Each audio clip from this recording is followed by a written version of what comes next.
Hello, welcome back. देखिए, हम इस वीडियो के अंतर्गत एक्टिव एंड पैसिव वॉइस को हम सीखने वाले हैं। ठीक है, अच्छे से सीखेंगे। ठीक है, वीडियो के अंत तक बने रहिएगा तो आपको सीखने को बहुत कुछ मिलेगा इसके, क्योंकि ये मैं सिखाऊंगा, बेसिक से सिखाऊंगा। ठीक है, और बेसिक से हम एडवांस तक जाएंगे। कहाँ तक जाएंगे? एडवांस तक। एडवांस तक क्यों जाएंगे? ठीक है, एडवांस तक हम इसलिए जाएंगे क्योंकि जो एग्जाम में अक्सर क्वेश्चन पूछ जाते हैं वो एडवांस से जाएंगे, और बेसिक से इसीलिए चलेंगे क्योंकि बेसिक जब तक आपको क्लियर नहीं होगा तब तक आपको समझ में आएगा नहीं। ठीक है, तो सबसे पहले एक्टिव क्या होता है। ठीक है, तो एक्टिव से जानने के लिए आपको सबसे पहले क्या जानना होगा। देखिए, एक्टिव का मतलब होता है डूअर। क्या मतलब होता है? डूअर। मतलब डूअर का मतलब अगर किसी वर्ड में हम ईआर लगा देते हैं उसका मतलब हो जाता है करने वाला। तो डू में से होता है करना और ईआर मतलब करने वाला। ठीक है, अब अगर कोई जैसे कि करने वाला है, ठीक है, जो कोई चीज़ हमारी कर रही है, काम कर रही है, ठीक है, तो उसके साथ वर्ब हो सकती है हमारी। और पैसिव में देखिए, पहले सिम में और देखिए, पैसिव में होता है नॉन डूअर। नॉन डूअर मतलब नहीं करने वाला।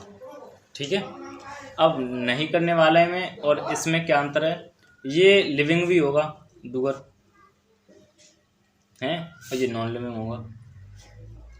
नॉन लिविंग कैसे? देखिए, मान लीजिए, अब लिविंग का मतलब ये है नहीं कि वो सांस ले रहा है। ठीक है, सांस लेने का से मतलब नहीं है लिविंग का। लिविंग का मतलब है कुछ काम करना चाहिए वो, क्योंकि मैंने आगे इससे ऊपर लिखा है क्या?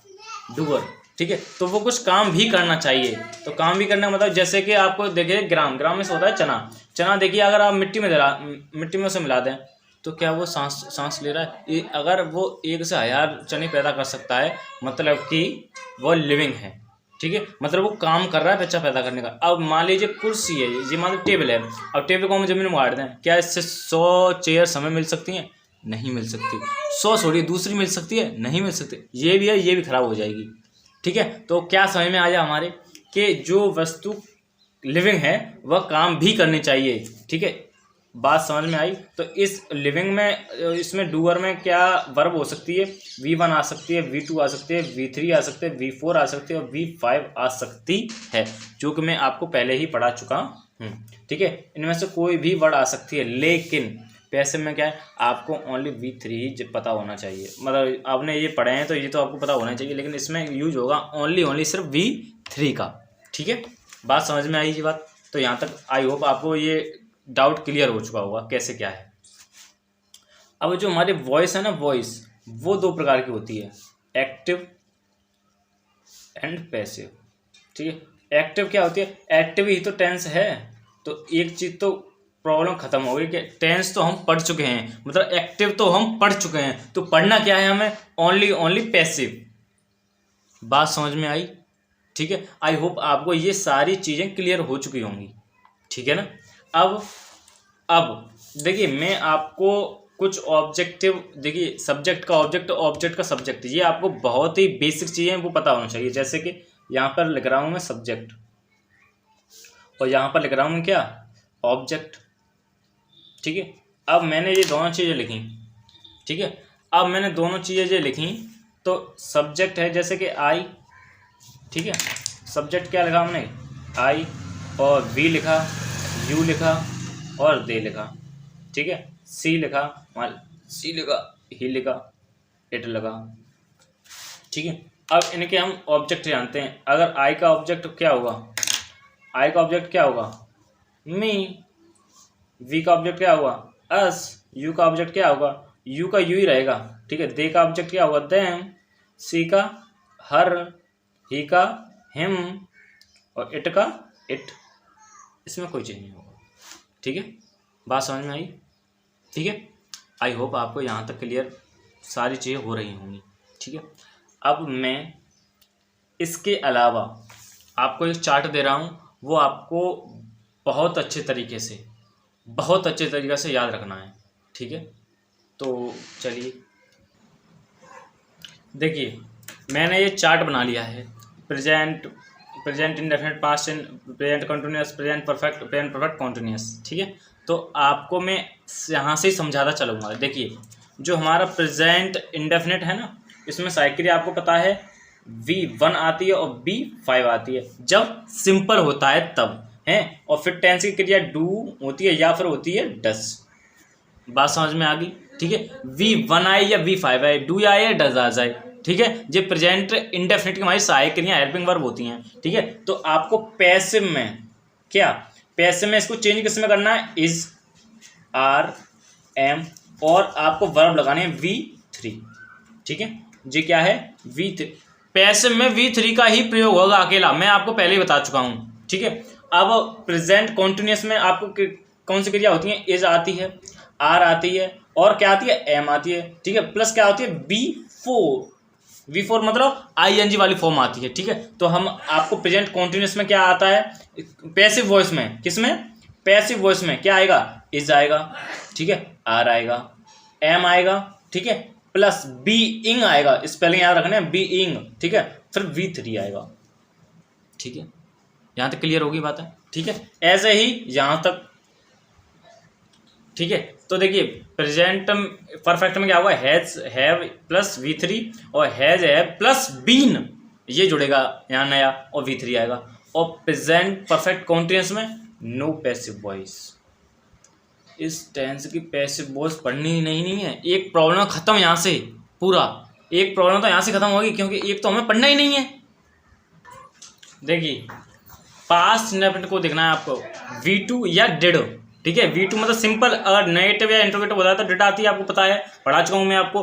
पैसिव वॉइस में क्या आएगा, वाज या वर प्लस V3, ये ठीक है। और कंटिन्यूअस में वाज वर आती है, B4 आती है, मतलब ING फॉर्म आती है। तो पैसिव वॉइस में क्या आएगा, वाज वर आएगा।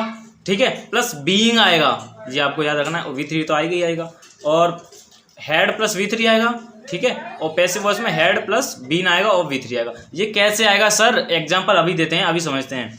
ठीक है, और इसका तो पैसिव वॉइस बनता है, क्रॉस मतलब पैसिव वॉइस बनेगा ही नहीं। ठीक है, तो फ्यूचर इंडेफिनिट में बिल या सेल आती है प्लस V1 आती है, तो आपको पैसिव में क्या बनाना है, पैसिव में बनाएगा बिल या सेल प्लस B जोड़नी है आपको, BE प्लस V3। फ्यूचर का बनेगा ही नहीं भाई, पढ़ना ही नहीं है। जो बनेगा नहीं उसको हम पढ़ेंगे ही नहीं, बनेगा ही नहीं भाई, क्योंकि हेल्पिंग वर्ब हम पहले से उसको यूज कर चुके हैं। फ्यूचर परफेक्ट का, फ्यूचर परफेक्ट में क्या होगा, विल या cell plus have plus V3 आता है। पैसे में क्या आएगा, विल या सेल आएगा प्लस हैव आएगा प्लस बीन और आएगा। ठीक है, प्लस V3, और इसका पैसिव वॉइस बन, 4 टेंस का पैसिव वॉइस नहीं बनता। ठीक है, मोटा मोटा समझ लीजिए, 4 टेंस का पैसिव वॉइस नहीं बनेगा तो बनेगा क्या सर, ओनली कितने, 8 टेंस का पैसिव वॉइस बनेगी। कितनी टेंस की, ओनली कितने की, 8 टेंसों की मात्र पढ़नी है हमको। ठीक है, ये आपको डाउट क्लियर हो गया कि सर अब आप एग्जाम्पल दीजिए। ठीक है, आपको एग्जाम्पल से हम समझाते हैं। ठीक है, एग्जाम्पल से कैसे, देखिए आपको पहले एक स्ट्रक्चर देता हूँ मैं। स्ट्रक्चर मतलब कि मान लीजिए हेडिंग लगाइए आप, present indefinite, INDEFINIT, indefinite tense, और क्वेश्चन में लिख देनी है पैसिव वॉइस। मतलब जो हम प्रेजेंट इंडेफिनिट सीख रहे हैं वो किसके अंतर्गत सीख रहे हैं, पैसिव वॉइस के अंतर्गत सीख रहे हैं। ठीक है, तो पहला एग्जांपल हमारा क्या है, सब्जेक्ट।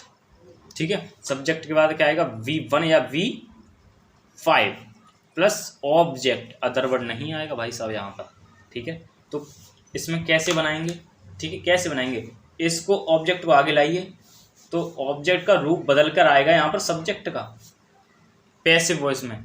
फिर उसके बाद आएगा इज, आर या एम, फिर आएगा उसके बाद V3। ठीक है, फिर अपनी जेब से आपको लगाना है बाई,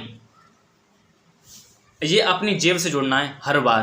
बता दूं कुछ कंडीशन होती है वहाँ पे नहीं लगता, लेकिन यहाँ और वैसे से तो लगेगा, टेंस में तो लगेगा लगा। फिर उसके बाद जो सब्जेक्ट है वो आपका बनेगा यहाँ पर क्या, ऑब्जेक्ट। बात समझ में आई सर? एक एग्जांपल दे दीजिए जिससे कि ये डाउट क्लियर हो जाए। जी बिल्कुल, एग्जांपल लिखिए आप। पहला एग्जांपल हुआ क्या हमारा, सी। ठीक है, सी मेक्स द काइट। यहाँ पर क्या है, मिक्स V5 है, क्योंकि यहाँ पे ऐसे इस लगाते हैं तो उसे हम बोलते हैं V5, तो सबसे पहले दो काइट है ना वो लगा के आएंगे हम आगे, द काइट आगे लेकर आए। अब द काइट के बाद आपको लगाना है, ये द काइट है ना सिंगुलर है, जो सिंगुलर तो आपको लगाना है क्या, इज। ठीक है, अब मेक का थर्ड फॉर्म क्या होगा, मेड। फिर अपनी जेब से लगाना है क्या, बाई। क्या लगाना है आपको, बाई। और सी का ऑब्जेक्ट क्या होगा, हर। क्या होगा, हर। ठीक है, आपको यहाँ तक क्लियर होगा। और यहाँ पर लगा दिया फुल स्टॉप। ठीक है, क्योंकि मैं आपको पहले बता रही हूँ सी का ऑब्जेक्ट क्या होता है, हर। यहाँ पर देखिए, यहाँ पर सी, ये रहा सी का ऑब्जेक्ट क्या हो गया, हर। ये सी का ऑब्जेक्ट क्या हो गया, हर। ठीक है, हुआ ना हर। और तो यहाँ पर देखिए the kite is made by her. Doubt clear हुआ ना, सारी चीजें क्लियर हो गई ना। सर आप दूसरा एग्जाम्पल दे दीजिए, लो दूसरा एग्जाम्पल ले लो। जैसे कि सब्जेक्ट आया, देखिए स्ट्रक्चर में लिख चुका हूँ, सब्जेक्ट डज, डू या डज प्लस नॉट प्लस क्या, V1 और आएगा इसमें। ठीक है, यहाँ पर यही बात आपको क्या करनी है, समझनी है। यहाँ पर आया था V1 या V5, लेकिन जैसे ही नेगेटिव हो जाएगा तो क्या आएगा, ओनली V1 आएगा। ठीक है, क्लियर हुआ ना। अब एग्जाम्पल ले सकते हैं आप, जैसे कि वी, ठीक है, प्रिपेयर, यहाँ पर नेगेटिव लेना है ना, वी डोंट कर लीजिए, वी डोंट प्रिपेयर टी। ठीक है, अब क्या करना है, इससे आगे उठाइए टी को, टी आगे ले गया, टी सिंगुलर है, इज लगा दीजिए, फिर नॉट आ जाएगा उसके साथ, प्रिपेयर्ड आएगा क्योंकि उसका थर्ड फॉर्म प्रिपेयर्ड होता है। फिर वाई, ठीक है, वाई वी का ऑब्जेक्ट क्या होता है, अस। बात समाप्त, फुल स्टॉप पर लगा लीजिए ध्यान से। ठीक है, यहाँ तक आपको बारीकी से चीज़ें क्लियर हो चुकी होंगी। ठीक है, अब नेक्स्ट हम क्या लिखते हैं, आपके लिए स्ट्रक्चर। देखिए ये स्ट्रक्चर हो गया, डू या डज सब्जेक्ट या V1 या फिर ऑब्जेक्ट। ठीक है, और उसका क्वेश्चन मार्क और लगाना है आपको, प्रश्न मार्क का ध्यान रखना है। ठीक है, और फिर उसका प्रेजेंट में तो विचार एम बार इज एम आर ही आएगा, फिर सब्जेक्ट आएगा V3 आएगा, फिर वाई आएगा प्लस ऑब्जेक्ट आएगा। एग्जाम्पल सब दे दीजिए, लीजिए example, do you play cricket, क्या तुम क्रिकेट खेलते हो। तो क्या करना है, क्रिकेट आगे ले आएंगे तो क्रिकेट एक सिंगुलर है तो इसकी जगह पर क्या आएगा, इज, इसके अनुसार। ठीक है, फिर आएगा क्रिकेट, क्योंकि आपने क्रिकेट को सब्जेक्ट बनाया, क्रिकेट को सब्जेक्ट आएंगे उसके अनुसार आपको इज आएगा। ठीक है, उसके बाद आपको क्या लगाने की, प्ले का थर्ड फॉर्म क्या होता है, प्लेट, क्योंकि यहाँ पर मैंने V3 लगाया। फिर उसके बाद क्या जोड़ा मैंने, बाई, तो बाई लगा दिया मैंने। ठीक है, डू यू का ऑब्जेक्ट क्या होता है, यू होता है सर। अब तो याद हो गया हमको, आसान है ना, बहुत आसान। इंग्लिश टू इंग्लिश हमेशा आसान होती है। ठीक है, और हिंदी से इंग्लिश बनाना कठिन है और इंग्लिश से हिंदी बनाना कठिन होता है, लेकिन इंग्लिश टू इंग्लिश बहुत ही ज़्यादा सिंपल। मेरे साथ जुड़े रहिए, आपको हलवा लगेगा सारी चीज़ें। अगला हमारा स्ट्रक्चर है ये, डोंट, डजेंट, सब्जेक्ट V1 या फिर ऑब्जेक्ट। ठीक है, नॉट आएगा नेगेटिव, मतलब एज आर एम आएगा प्लस सब्जेक्ट आएगा, फिर नॉट आएगा, V3 आएगा, बाई आएगा, फिर क्या आएगा, ऑब्जेक्ट, उसके बाद क्या आएगा, क्वेश्चन मार्क। ये आपको बोलना नहीं है। ठीक है, ये हमने एग्जाम्पल लिया, do we laugh at you. ठीक है, तो यू आगे आएगा तो उसके अनुसार क्या आएगा, आर आएगा, इसमें नॉट और लगा लीजिए क्योंकि नेगेटिव ले रहे हैं हम। ठीक है, और फिर उसके बाद यू आएगा आगे, फिर आएगा नॉट, फिर लाफ्ड एट, ये फ्रेज है। ठीक है, बाई और वी का ऑब्जेक्ट, बस क्वेश्चन मार्क लगा दीजिए आप। ठीक है, क्लियर हुआ ना। ठीक, अगला आपके लिए स्ट्रक्चर लिख चुका हूँ मैं, सेम टू सेम उसी के आधार पर बनाएंगे। ठीक है, तो वाई सबसे पहले आएगा, फार्म को हम आगे लेकर आएंगे, उसके अनुसार आएगा इज। फार्म एक क्या है हमारा, सिंगुलर है। ठीक है, यहाँ तक क्लियर होगी चीज़ें आपकी। और पुलाव का थर्ड फॉर्म क्या होता है, प्लाउड। ठीक है, उसके बाद बाई आएगा और सी लागा तो सी ले जाएगा। नाम का कुछ भी हो भाई, नाम का नाम ही रहेगा। ठीक है ना। अगले लास्ट स्ट्रक्चर है आपके लिए। ठीक है, इसमें नॉट और लगाएं आप। ठीक है, वाई डू दे नॉट, मतलब क्या, मतलब ये WH था उसमें नेगेटिव लगा दिया और WH रहेगा, उसके बाद सब्जेक्ट का नॉट आएगी। आपको ये एक बार पढ़ेंगे ना, सारी चीज़ें आपको अपने आप याद हो जाएंगी। ठीक है, सबसे पहले वाई है तो वाई का वही बनाएं। ठीक है, बना लिया। अब दासम को हम आगे ले, पीछे को आगे उठा के रखते हैं, तो दासम में क्या है, सिंगुलर है। सम का मतलब होता है क्वेश्चन, आज का मतलब होता है पूछना। ठीक है, तो आप इसमें लगाएंगे इज, लगा दीजिए। दासम को आगे लेकर आइए, दासम। फिर आपको लगाना है नॉट, क्योंकि नॉट की जगह पर नॉट ही जाएगा। आस्क्ड बाय, देगा देम, फिर लगा दी क्वेश्चन मार्क। ठीक है, आप देखिए ये मैंने सारी चीज़ें आपको दे दी हैं। अब मैं आपको कुछ होमवर्क दे रहा हूँ जो कि आप घर पर बनाने का प्रयास करें। ठीक है, जो आपके लिए होमवर्क रहेगा वो मैं अभी लिख देता हूँ, तो आपको घर से बनाने हैं। ठीक है, देखिए मैंने आपके लिए कुछ सेंटेंस दे रखे हैं, 6 हैं। ठीक है, मैंने सारे टाइप के दे रखा है जो मैं आपको करा चुका हूँ। ठीक है, तो ये आपको घर से बनाना है, इसका स्क्रीनशॉट ले लीजिए। ठीक है, जो कि आपको घर से बनाना है, प्रैक्टिस करनी है। अगर आप इनकी प्रैक्टिस करेंगे तो आपको जो मैंने अभी सिखाया वो सारे कंप्लीट चीज़ हो जाएंगी। ठीक है, और विद आप नोट्स बनाते चले हुए हैं इनके, जिससे कि आपको सारी चीज़ें क्लियर होती हुई चलें। ठीक है, और वीडियो चैनल पर आए हैं आप पहली बार तो चैनल को कर दे सब्सक्राइब, चैनल को वीडियो कर दे लाइक। ठीक है, और कमेंट करके बताएं कि अगर कोई चीज़ समस्या हो तो आप उसमें पूछ सकते हैं हमसे। धन्यवाद, बहुत बहुत धन्यवाद।